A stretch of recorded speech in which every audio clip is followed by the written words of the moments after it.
What's up, everyone? Daily Juice. I want to chat with you about a question that most of you are going to have to face. You're going to be filing your tax return, and the answer is going to be either you have to pay taxes or you are going to get a refund. So let's chat about a situation where you are actually going to have to pay this year. Now, I know that some of you aren't quite prepared. So what are the options and what should you consider when picking those options? Now, the very frequent question I get, and it's not just in terms of paying taxes, right? And I think it also would depend on the amount, but the frequent question I get, and I think we all are incentivized by the fact that there are these opportunities with earning points and rewards and cash back. So I'm talking about a credit card.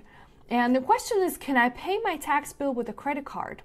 The answer is you can, and you probably should, but I want you to look at the options of how you actually are going to benefit. So don't just get bogged down by the fact that you're going to get points, right? So you're going to get miles. Like in my case, I collect miles because I like to travel. I travel a lot. That's my reward system.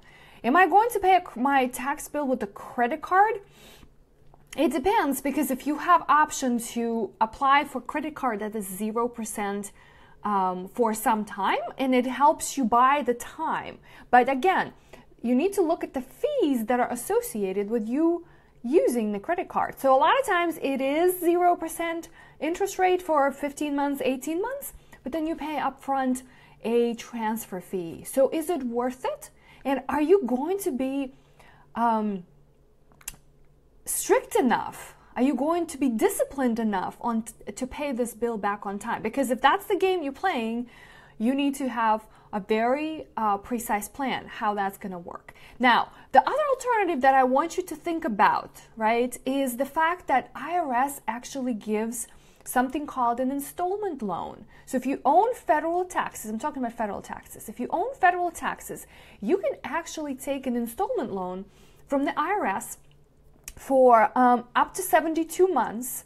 And there's very small fee, I think about 20, 30, maybe $50 to set up that installment. But what's good about that is that the interest rate they're charging, recently I looked it up, is about 3%.